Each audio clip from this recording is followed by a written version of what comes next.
Hello good morning boys र हिजो हामीले प्लान्ट मुभमेन्टको विषयमा पढेको थियौँ र आज हामी स्टार्ट गर्छौँ हर्मोनको विषयमा प्लान्ट हर्मोनको विषयमा ओके र च्याप्टर वाइज जाँदैछौँ। So today we will discuss about the response and chemical coordination in plant hormones, need for regulation of different activities of plant body and the role of hormone. In all the plants there are minute quantities of certain chemical substance that regulate growth and differentiation. These are called the growth regulators or phytohormones. You underline. These phytohormones are responsible for the apical and lateral growth of plants, flowering, bud break, germination of seed and trophic movements. These are synthesized in one part of the plant body and translocated to another part where they function in a specific manner. They are needed in small quantities at very low concentration. They regulate different physiological function in plant and maintain growth and development. The plant hormone act as a messenger substance for growth regulation. A hormone may be promote certain physiological process, inhibit some other and not affect many others. Thus, phytohormones can be defined as the organic substance which are synthesized in minute quantities in one part of the plant body and transported to another part where they influence specific physiological process called as phytohormones. र जुन चाहिँ hormone प्लान्टको बडीमा secret हुन्छ त्यसलाई फाइटोहर्मोन्स भनिन्छ। र प्लान्टको बडीमा एकदमै कम्ती क्वान्टिटीमा केमिकल सब्सटेन्स के हुन्छ सेक्रेट हुन्छ जसले चाहिँ प्लान्टको ग्रोथ र डिफरेन्सिएसन रेगुलेट गर्ने काम गर्छ। That is called the phytohormones. Okay र फाइटोहर्मोन्सद्वाराको कारणले गर्दाखेरि नै प्लान्टको जुन चाहिँ एपिकल ग्रोथ छ, ल्याटरल ग्रोथ छ, फ्लावर फुल फुल्ने जुन चाहिँ छ, बड ब्रेकिङ छ, germination of seed, tropic movement, यो सबै हर्मोन्सहरूको कारणले गर्दाखेरि नै हुन्छ। र एउटा कुरो तिमीहरूले याद राख्नु, प्लान्टको एउटा पार्ट्समा हर्मोन सेक्रेट हुन्छ तर त्यसले त्यहाँनिर नै आफ्नो फङ्सन नगरेर अर्को पार्ट्समा त्यो ट्रान्सलोकेट हुन्छ अनि त्यो जग्गामा फेरि त्यसले आफ्नो काम के गर्छ गर्ने काम गर्छ। बुझ्यो? हर्मोन चाहिँ प्लान्टलाई एकदमै कम्ती मात्रामा चाहिन्छ एन्ड भेरी लो कन्सन्ट्रेसनमा त्यसको आवश्यकता पर्छ। ओके र हर्मोनकै कारणले गर्दाखेरि प्लान्टको जति पनि फिजियोलोजिकल फङ्सन्सहरू छ, ग्रोथ छ, डेभलपमेन्ट छ, त्यो हर्मोनले नै रेगुलेट गर्ने काम गर्छ र प्लान्टलाई चाहिँ मेसेन्जर सब्सटेन्स पनि भनिन्छ। ओके र अब यहाँनिर फाइटोहर्मोन्स यानी कि हर्मोनको यहाँनिर डेफिनेसन दिएको छ। So hormones are the organic substance which are synthesize in small quantities in one part of the plant body and transported or translocated to another part where they influence the specific physiological process which are called the phytohormones। यानी कि त्यो organic substance और chemical substance हो जुन चाहिँ एकदमै कम्ती मात्रामा प्लान्टको एउटा पार्ट्समा सेक्रेट हुन्छ अनि त्यो ट्रान्सपोर्ट भएर अर्को पार्टमा जान्छ अनि त्यो पार्टमा चाहिँ त्यसले त्यहाँको फिजिकल प्रोसेस गर्नुलाई चाहिँ के गर्छ इन्फ्लुएन्स गर्ने काम गर्छ अनि त्यो केमिकल सब्सटेन्स और अर्ग्यानिक सब्सटेन्सलाई फाइटोहर्मोन भनिन्छ र यो तिमीहरूले यो डेफिनेसन याद गर्नुपर्छ। Now we move on to the characteristics of the plant hormones र क्यारेक्टरिस्टिक्समा हामीले सोर्स पढ्छौँ, mode of transport, function, fate of hormones in plant. So let's see the source. Plant hormones are synthesized in apical meristem of stem and roots, coleoptides, young leaves, cotyledons, germinating seeds, endosperm, ripened fruit, etc. र plant हर्मोनको source हो कहाँनिर यो produce हुन्छ भन्दाखेरि चाहिँ stem र रुटको मेरिस्टेममा, apical मेरिस्टेममा, okay, कोलियोप्टाइल्समा young लिभ्सहरू छ त्यहाँनिर सेक्रेट हुन्छ, कटलेडन्समा हुन्छ, जर्मिनेटिङ सिडमा, इन्डोस्पर्म र राइपन फ्रुट्सहरूमा चाहिँ प्लान्ट हर्मोन्सहरू प्रोड्युस हुन्छ। अब mode of transport, they are transported through the conductive system from their place of synthesis. Function मैले माथि पनि तिमीहरूलाई डिस्कस गरिसकेको छु। They act as a site remote from their place of production. They function in a very low concentration, their action is also very slow. Fate of hormones in plant. Hormones exert dual control, either promoting or inhibiting the process. They can only influence a process but cannot initiate the process. Hormones regulate permeability of cell membrane, help in trophic movements of plant and control growth and development. Okay, अर्को कुरो तिमीहरूले के याद गर्नुपर्छ भन्दाखेरि चाहिँ plant itself cannot participate or initiate the process but it can only influence the process. प्रोसेसलाई influence गर्छ, यसले इनिसिएट चाहिँ गर्दैन यानी कि पार्टिसिपेट चाहिँ गर्दैन। Okay, so now types of the plant hormone. अब प्लान्ट हर्मोनहरू कति टाइप्सको हुन्छ ऑक्सिन गिबरेलिन र साइटोकाइनिन जुन चाहिँ तिमीहरूको बुकमा दिएको छ auxin gibberellin and cytokinin are the 3 plant hormones discussed below. Okay, auxin. It is first observed that the sensation of light was perceived by the coleoptile tips of grasses. Decapitated coleoptile did not receive the sensation. The sensation picked up by the coleoptile tip is transmitted to the subapical part which bends in relation to the direction of light. When collected the growth stimulating substance in agar blocks and name it auxin. Koch et al. First isolated auxin from plants. Main is origin. Auxin is synthesized in the growing apex of shoot and root. Other sources are coleoptile, young leaf, bud, etc. Origin यानी कि plant hormone यानी कि auxin चाहिँ कहाँनिर synthesise हुन्छ कहाँ produce हुन्छ अघि पनि हामीले डिस्कस गरेको थियौँ apex of shoot and root बुझ्यो प्लान्टको जुन चाहिँ सुट छ टुप्पो छ सुटको टुप्पो र रुटको जुन चाहिँ टुप्पो छ एपेक्स छ त्यहाँनिर बुझ्यो र अदर सोर्सेसहरू छ coleoptile young leaf bud etcetera now the chemical constituents okay auxin contain the carbon hydrogen oxygen nitrogen only now chemical constituents bhaiga carbon hydrogen oxygen and nitrogen now the functions of auxin ले अब के काम गर्छ यहाँनिर दिएको छ apical dominance and inhibits lateral growth बुझ्यो apical dominance के रहेछ normally growing shoot apex inhibit the development of lateral buds below the apex this is called apical dominance removal of apical bud result in development of lateral buds अब जुन चाहिँ apical bud छ त्यसले चाहिँ lateral bird र मुनिको जुन चाहिँ बर्ड्सहरू छ त्यसलाई बढ्नुमा बाधा दिन्छ र एपिकल बर्ड जसरी यहाँनिर डायग्राममा पनि देखाइदिएको छ यो एपिकल बर्ड छ यो ल्याटरल बर्ड छ जसरी एपिकल बर्ड चुट्टिन्छ झर्छ निकालिन्छ त्यसरी नै यो जुन चाहिँ ल्याटरल बर्ड्सहरू छ यो डेभलप हुँदै जान्छ बढ्दै जान्छ okay next cell division and cell enlargement auxin initiates and promotes cell division in growing tissues cell enlargement is caused by suffering of the cell wall synthesis of more wall materials solubilization of carbohydrate it is also increased membrane permeability and the respiration यानी कि सेललाई division गराउनुमा पनि यो हार्मोनले help गर्छ साथसाथै सेलको जुन चाहिँ enlargement यानी कि जुन चाहिँ साइज छ त्यो पनि बढाउँछ जब त्यो सेलहरू सफ्ट हुँदै जान्छ सेल वाल सफ्ट हुँदै जान्छ त्यसको साइज पनि बढ्दै जान्छ नेक्स्ट फंक्सन अफ ऑक्सिन छ रूट ग्रोथ बुझ्यो जराको जुन चाहिँ ग्रोथ छ that is also due to the auxin so auxin promote root growth only at extremely low concentration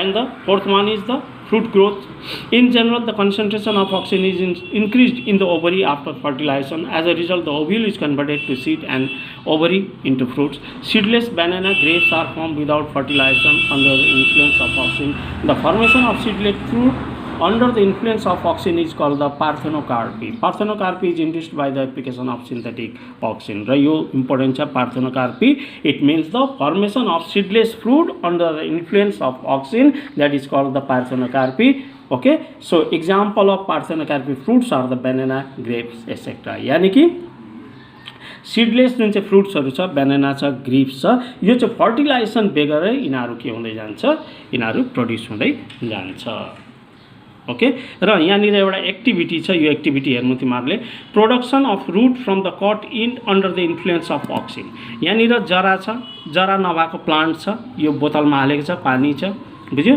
take a dilute solution of auxin in a beaker यो beaker एउटा लिएको छ बिकरमा यहाँनिर डाइल्युट ऑक्सिन लिएको छ okay immerse the cut end of a rose plant stem in a beaker solution अब यसको जुन चाहिँ छ इन्ड कट इन्ड भएको यानी कि जरा काटिएको रोज प्लान्ट यहाँनिर हालेको छ यो भित्र ऑक्सिन पनि हालेको छ after few days you will observe root developing from the cut end of the stem र यो ऑक्सिनको इन्फ्लुएन्सको कारणले गर्दाखेरि चाहिँ यो जुन चाहिँ रोजको जुन चाहिँ कट इन्ड छ यो चाहिँ केमा कन्भर्ट हुन्छ रूटमा कन्भर्ट हुँदै जान्छ okay so next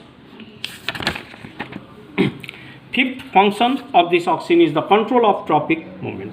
Auxin plays important role in controlling phototropic and geotropic movement in plants. In case of phototropic movement, auxin accumulates on the shaded side of the stem which grows more rapidly than the lighted side. Thus phototropic curvature takes place, that is the stem bends toward the light. र auxin को अर्को काम हो यसले चाहिँ plant को जति पनि फोटोट्रोपिक मुभमेन्ट छ जियोट्रोपिक मुभमेन्ट छ त्यसलाई पनि कन्ट्रोल गर्दै जान्छ र यहाँनिर दिएको छ role of auxin phototropic movement यहाँ हेर्दै जानु यो शेडेड साइड हो यताको शेडेड साइड छ यता यसले लाइट भेटेको साइड छ बुझ्यो र यो शेडेड साइड ज्यादा बढ्दै जान्छ ऑक्सिन को कारणले गर्दा यो बढ्छ र यो लाइट पट्टिको साइडलाई यसले के गर्दै जान्छ बेन्ड गर्दै जान्छ okay in case of geotropic movement auxin accumulates on the lower side of the horizontally placed shoot. Thus, the growth of the lower side is stimulated and the stem bends towards. In the horizontally placed root, auxin similarly accumulates on the lower side, but the sensitivity of root to auxin is different from shoot. The growth of root is stimulated by lower concentration of auxin. Thus, the particular concentration of auxin that stimulates the growth of stem inhibit the growth of the root on its lower side. As a result, the root bends downward, that is geotropic curvature takes place. र geotropic लाई पनि influence कसरी गर्छ यहाँनिर देख्दैछ तिमीहरूले यो seat छ सीटको यो प्रिम्युल छ यो रेडिकल छ ओके र यहाँ माथिपट्टि चाहिँ कम्ती अक्सिन छ यहाँ माथि जराको पनि यसमा माथिपट्टि कम्ती अक्सिन छ मुनिपट्टि ज्यादा छ मुनि ज्यादा छ र जता कम्ती छ त्यो बेन्ड हुँदै जान्छ मोर अक्सिन यसले के गर्छ इन्फ्लुएन्स गरेको कारणले गर्दाखेरि यो मुनिको रिजन छ यो हेर्दै जाने यहाँनिर बढ्दै जान्छ यो बुझ्यो यो ग्रोथ हुँदै जान्छ यसरी ग्रोथ गएपछि यो बेन्ड हुन्छ माथिल्लो पोर्सन यसरी बेन्ड हुँदै जाँदैछ यहाँनिर देख्यो सेम त्यस्तो प्रकारले यो मुनिपट्टि के छ जराको मुनिपट्टि चाहिँ अक्सिन ज्यादा छ बुझ्यो त्यसले गर्दाखेरि यो लेस ग्रोथ छ माथिपट्टि यसले रिभर्स के गर्दैछ ग्रोथ गराउँदैछ यानि कि माथिपट्टिको रिजन जहाँ चाहिँ लेस अक्सिजन छ बुझ्यो अब यसको कारणले गर्दा यो मुनि बढ्दै जान्छ र यो जरा के गर्दैछ तल बढ्दै जान्छ इट मिन्स के गर्दैछ अक्सिनले चाहिँ जियोट्रोपिक मुभमेन्टलाई पनि इनिसिएट गर्ने काम इन्फ्लुएन्स गर्ने काम गर्दैछ okay and the second type of plant hormone is gibberellin. Like auxin, gibberellin is also an important growth promoting hormone in plants. Japanese scientist Kurosawa discovered this hormone from a fungus called gibberellin in 1926. Yabuta named the hormone gibberellin. Afterwards, scientists Bryan and the Stodola isolated 3 varieties of gibberellin. However, till now more than 100 varieties of gibberellin have been reported. गिबरेलिनलाई सबभन्दा पहिला चाहिँ कुरोसवा भन्ने साइन्टिस्टले fungus गिबरेलिया फ्युजिक्योरै भन्ने फंगसबाट चाहिँ 1926 मा discover गरेको थियो अहिलेसम्म जन्दा 100 भेराइटिज भन्दा ज्यादा गिबरेलिनहरू चाल पाइएको छ origin of gibberellin generally occur in mature seeds germinating seedling cotyledons and growing leaves its chemical constituents it contain carbon hydrogen oxygen only oxygen मा हामीले पढेको थियौं ऑक्सिन को constituents थियो carbon hydrogen oxygen and nitrogen so nitrogen is absent in this gibberellin okay now the function of gibberellin breaking of seed and bud dormancy यानी कि gibberellin को कारणले गर्दाखेरि चाहिँ जुन चाहिँ सीडहरु छ त्यो ब्रेक हुँदै जान्छ र त्यसको जुन चाहिँ डर्मेन्सी छ त्यो ब्रेक हुँदै जान्छ सीड र बड्स को okay it also influence the seed germination मा पनि यसले इन्फ्लुएन्स गर्छ नेक्स्ट इज द स्टेम इलेंगेशन यानी कि स्टेम को जुन चाहिँ लम्बाई छ त्यो बढाउनुमा यसले हेल्प गर्छ next is fruit growth gibberellin induce the parthenocarpy in apple pear etcetera they also control fruit growth and the development बुझ्यो र यसले चाहिँ एप्पल र पियर को जुन चाहिँ डेभलपमेंट छ त्यसमा पनि यसले इंड्यूस गर्ने काम गर्छ एप्पल र पियरलाई okay and the third one is the cytokinin Miller et al isolated substance from yeast DNA which stimulates cell division and name it kinetin. Latham isolated similar substance from maize kernels and named it zeatin. All such substances stimulating cell division are grouped into cytokinin. Till date, about 18 types of cytokinins have been discovered. Okay. Origin of cytokinin. Cytokinin synthesis takes place in endosperm, roots, fruit, etc. Coconut milk, tomato juice, apple fruit extract, kernel of maize, etc. are the richest source of cytokinins. Root meristem is also an important source of cytokinin synthesis. र यो origin दिएको छ cytokinin hormonesहरुको बुझ्यो र यो प्राय जस्तो के हुन्छ भन्दाखेरि चाहिँ it is synthesis in the endosperm roots fruit etcetera हरुमा यो बनिन्छ okay specially coconut milk tomato juice apple fruit extract kernel of maize मा यसको मात्रा चाहिँ एकदमै ज्यादा हुन्छ so these are the rich source of the cytokinin hormones chemical constituents of cytokinin it contains carbon hydrogen oxygen and nitrogen now the function of cytokinin it promotes cell division लाई ले promote गर्ने काम गर्छ lateral bud growth यानी कि जुन चाहिँ apical bud को मुनि हुने जुन चाहिँ ल्याटरल बर्ड्सहरु छ त्यसको ग्रोथलाई इन्फ्लुएन्स गर्छ डिले लिफ सेन्सिटिभनेस यसको कारणले गर्दा पातहरु छिटो के हुन सक्दैन कुहिँदैन या येलोइस हुँदैन okay so now the synthetic and or artificial hormones we know that hormones are two types. One is natural and the second one is artificial. Artificial जसलाई चाहिँ प्रिपेयर्ड गरेको हुन्छ, साइन्टिस्टहरूले ल्याबमा प्रिपेयर्ड गरेको हुन्छ, that hormones are called the synthetic or the artificial hormones. Now there are two major types of synthetic hormones like synthetic auxin and the synthetic gibberellin. Okay, so role of synthetic hormones, it help in the rooting of cutting. Next, delay of pre-harvest fruit crops. And the third one is artificial auxin as herbicides, यानी कि wheat कन्ट्रोलमा यो auxin artificial auxin help गरिन्छ. Wheat control भनेको चाहिँ यानी कि त्यो ग्रासहरूमा जुन चाहिँ ब्रोड लिव्सहरू उम्रिन्छ त्यसको कन्ट्रोलको लागि चाहिँ यो आर्टिफिशियल ऑक्सिन युज गरिन्छ. And the fourth one developing the parthenocarpic फ्रुट्सहरू, बुझ्यो, यानी कि सिडलेस जुन चाहिँ फ्रुट्सहरू छ, ग्रेप्स, बनानाहरू छ, त्यसको डेभलपमेन्टको लागि चाहिँ यो आर्टिफिशियल हर्मोन्सहरू के गरिन्छ, युज गरिन्छ. Okay, thank you for today.